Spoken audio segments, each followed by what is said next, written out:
আসসালামু আলাইকুম। Botanic haven চ্যানেলে সবাইকে স্বাগতম। আশা করি আপনারা সবাই ভালো আছেন, সুস্থ আছেন।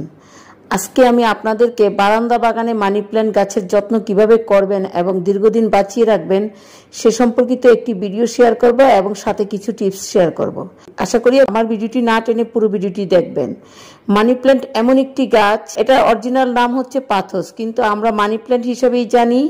আর এটা বিভিন্ন প্রজাতির আছে, বিভিন্ন কালারের আছে, গোল্ডেন কালার বা বড় ছোট বিভিন্ন প্রজাতির মানি প্ল্যান্ট হয়ে থাকে। তো সবাই যারা বাগান করতে পারে না, যাদের যথেষ্ট পরিমাণে জায়গা নাই, শহরের বাড়িতে ছোট ছোট বারান্দায় যতটুকু পারে একটু হলেও মানি প্ল্যান্ট রাখার চেষ্টা করে। আবার মানি প্ল্যান্ট আপনি ইচ্ছা করলে ঘরের ভিতর, আপনার বেডরুম, ড্রয়িং রুম, বাথরুম সব জায়গায় রাখতে পারেন। মানি প্ল্যান্ট এমন একটা গাছ, তো এটার জন্য একটা প্রপার যত্নের প্রয়োজন আছে। এই যত্নটা যদি আপনি সঠিকভাবে করতে পারেন তাহলে দেখা যাবে আপনার ইনডোর প্ল্যান্ট হিসেবে এটা যথেষ্ট সুন্দর একটি গাছ এবং অনেক বছর গাছগুলো বেঁচে থাকবে।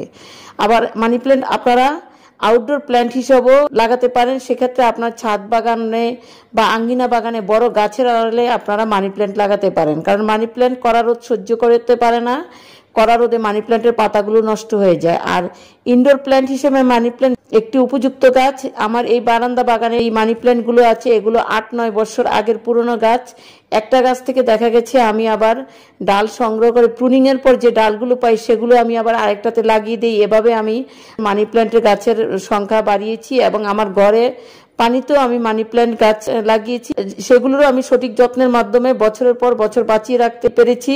তো আপনারা আশা করি এভাবে যত্ন করবেন। যেমন পানিতে আপনারা যে মানি প্ল্যান্টগুলো রাখবেন, সেক্ষেত্রে আপনারা পানিগুলো সপ্তাহে একদিন অন্তত পাল্টে দিবেন এবং একদম উজ্জ্বল আলোযুক্ত স্থানে রাখবেন, যেখানে আপনার বারান্দা বা দরজা দিয়ে সরাসরি আলো বাতাস আসে এমন জায়গায় রাখবেন। দেখবেন অনেক সুন্দর মানি প্ল্যান্ট হবে এবং শিকড়ও অনেক সুন্দর হয়। আর বারান্দা বাগানের এই যে মানি প্ল্যান্টগুলো, এগুলো আপনারা ইচ্ছে করে ঝুলন্ত টবে দিতে পারেন, খুব সহজেই অনেক সুন্দরভাবে বেড়ে উঠবে এবং এর জন্য কিছু প্রপার যত্ন আছে। যেমন মানি প্ল্যান্টগুলো আপনি যখন করবেন, এটার মাটি একদম ওয়েল ড্রেন বানাবেন, যাতে এতে পানি জমে না থাকে। মানি প্ল্যান্ট গাছে অতিরিক্ত পানি জমলে বা অতিরিক্ত পানি দিলে গাছের পাতাগুলো হলুদ হয়ে যায়, গাছগুলো নষ্ট হয়ে যায়। এই জন্য আপনারা প্রপার যত্নের মাধ্যমে আপনারা বছরের পর বছর আপনার মানি প্ল্যান্ট থাকবে। সেক্ষেত্রে আপনারা ওয়েল ড্রেন মাটি তৈরি করবেন এবং প্রতিদিন একটা নির্দিষ্ট পরিমাণ পানি দিবেন। এখন যেহেতু গরমের সিজন, শীতের সিজনে প্রতিদিন পানি দেওয়ার প্রয়োজন হয় না। আর শীতকালে মানি প্ল্যান্ট একটু কম সুন্দর থাকে। গরমের দিনে, বিশেষ করে বর্ষাকালে মানি প্ল্যান্টের গ্রোয়িং সিজন, এক সময় আপনারা ডাল সংগ্রহ করে যে কোনো জায়গা থেকে আপনি যদি একটি ডাল সংগ্রহ করতে পারেন, আপনারা নার্সারি থেকে কষ্ট করে মানি প্ল্যান্ট গাছ কিনতে হবে না। প্রতিদিন আমি টবের মাটি চেক করে যখন দেখি মাটি শুকিয়ে গেছে, একটা নির্দিষ্ট পরিমাণ পানি দিয়ে দিই। আর মানি প্ল্যান্টের গাছের পাতাগুলো আপনি সপ্তাহে একদিন অন্তত পানি স্প্রে করে দিবেন, তাহলে আপনার পাতাগুলো চকচক করবে। আর এই গাছে আপনি মাসে একবার খাবার দিলেই চলে, আপনার প্রতি সপ্তাহে বা 15 দিনে খাবার দেওয়ার প্রয়োজন নাই, যেহেতু এটা পাতা জাতীয় গাছ। আর এটাতে মাসে একবার আপনি যে কোনো কম্পোস্ট, বিশেষ করে বার্মি কম্পোস্টটা খুব উপযুক্ত।